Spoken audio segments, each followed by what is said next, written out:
to the Story Weaver After Dark, where true tales of crime, the paranormal, and horror collide with medicine and healthcare commentary, told by a veteran nurse who's seen it all.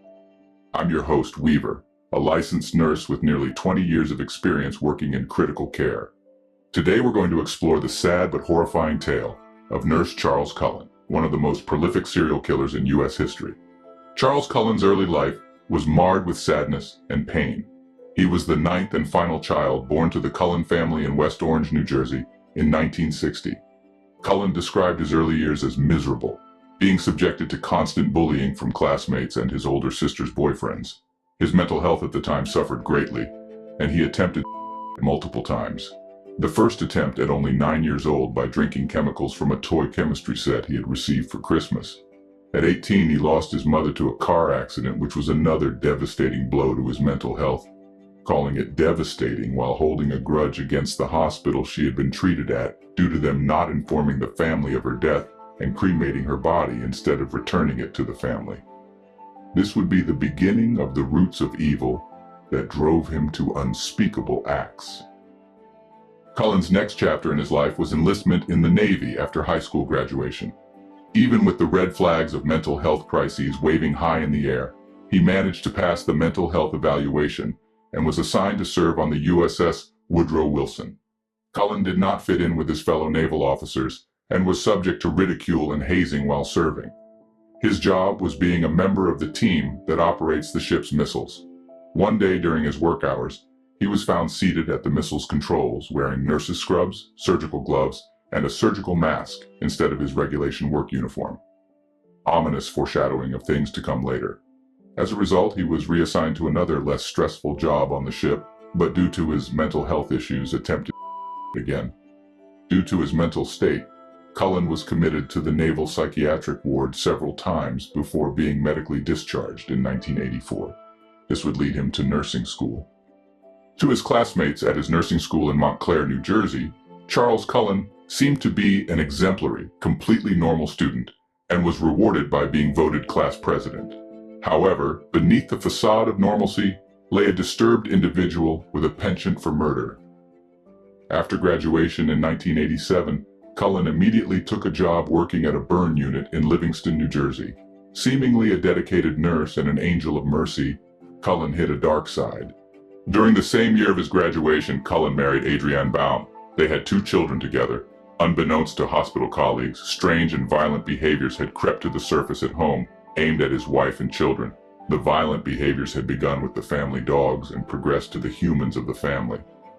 Baum was so distressed and fearful that she left and retained a restraining order against him. She claimed he had gone so far as spiking people's drinks with lighter fluid and burning his daughter's belongings. From her standpoint, he was mentally ill, and she no longer felt safe in his presence. His career in nursing began innocuously enough, but the truth of the unsettling tendencies he was exhibiting at home was also surfacing at work. Moving from hospital to hospital across New Jersey and Pennsylvania, he left a trail of suspicious deaths in his wake. But what drove Charles Cullen to commit these heinous acts? Some speculate it was a twisted desire for control or a misguided attempt to ease the suffering of his patients.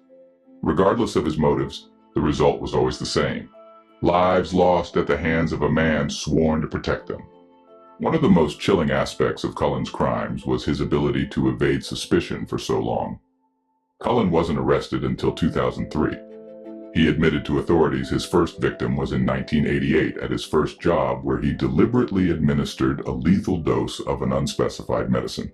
He would go on to kill many other patients by overdosing them with medicines such as insulin, digoxin, and epinephrine, sneaking into patients' rooms that were not his to care for, and giving them lethal doses. Despite numerous red flags and warnings from colleagues, hospital administrators failed to act, allowing him to continue his deadly rampage unchecked. There were multiple patients who had complained about a suspicious male nurse giving them medications in the middle of the night. Still, the warnings were ignored even after these victims succumbed to Cullen's vendetta. When suspicion would fall upon him for deaths in his unit, he would quit and move on to another hospital to continue acting as the angel of death. always escaping blame or laying the blame on another nurse. He was arrested in 1993 for trespassing after being caught breaking into a co-worker's home whom he had been stalking. His mental issues persisted as he had multiple stints in psychiatric facilities during the time. But still, despite all of that, he was able to easily find work at various hospitals and facilities due to the shortage of nurses in the medical field. In 2000, Cullen took a job in Bethlehem, Pennsylvania. During this time, a co-worker found vials of medication in the garbage. This medication was not prescribed to his patient, and there was no reason for them to be in the bin. The medications were not thought to be a danger of being stolen because they served no purpose in recreational drug use. So it was highly unusual for them to have been taken and discarded in the way that they were found. An investigation into who removed the medications was found to implicate Cullen. He was offered a deal by the hospital to resign and be given a neutral recommendation for future jobs or be fired. Of course, he chose to resign and was escorted out in June 2002.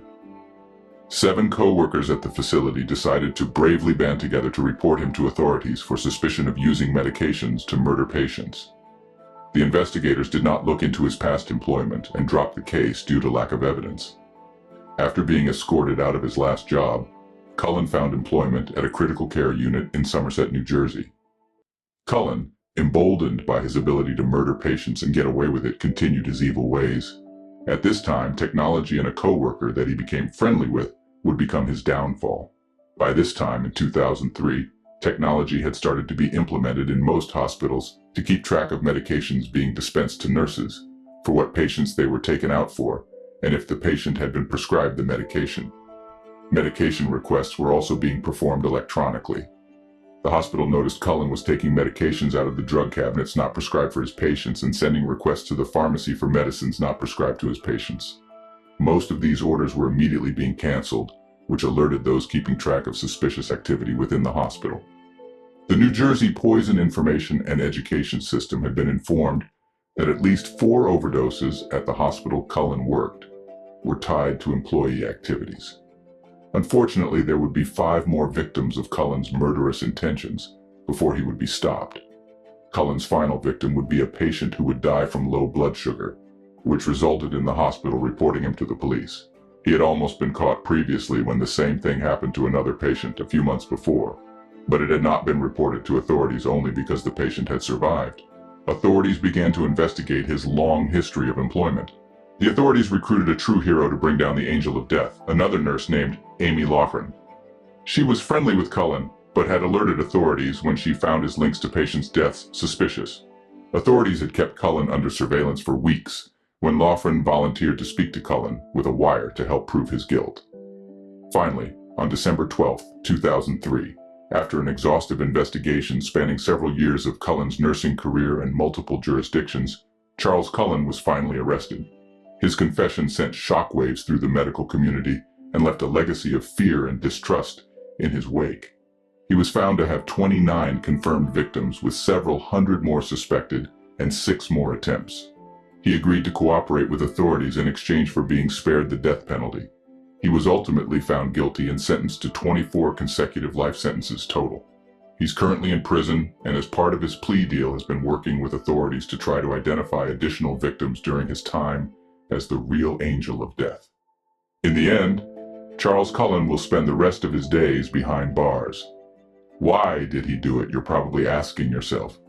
His reasoning was that he wanted to end their suffering and spare the patients from having to go through a cardiac or respiratory arrest resulting in a code blue emergency. Of course, this doesn't track because not all of his patients were terminal. He also claimed to have blocked out most of his murders, couldn't recall how many he had murdered, or why he had truly chosen each victim. We'll probably never get the whole truth from this despicable human being. But the question remains, how many lives did he truly claim? And could his reign of terror have been stopped sooner? Cullen's actions resulted in 37 states adopting new laws encouraging employees to give honest appraisals of past workers' job performance and legal protections from reporting medical errors. These include the 2004 Patient Safety Act, which increased hospitals' responsibility to report serious preventable adverse events, and 2005 Enhancement Act, which requires hospitals to keep complaints and disciplinary records relating to patient care for at least 7 years. If you'd like a more in-depth telling of the story of Charles Cullen, there have been 2 movies based on the events: Killer Nurse in 2008, which was a direct-to-video release, and The Good Nurse, a true story of medicine, madness, and murder, starring Eddie Redmayne and Jessica Chastain, which was released on Netflix in 2022. There was also a documentary released on Netflix 2022 called Capturing the Killer Nurse. Join us next time on The Story Weaver After Dark as we continue to explore the darkest corners of the medical field and the monsters that lurk within. If you have loved ones that work in the medical field, check on them, hug them, buy them lunch. We may seem okay on the outside, but the job takes a toll on us mentally and physically. We're usually hiding it behind a smile. Until then, stay vigilant watchers and never forget that sometimes the most dangerous predators wear the masks of angels.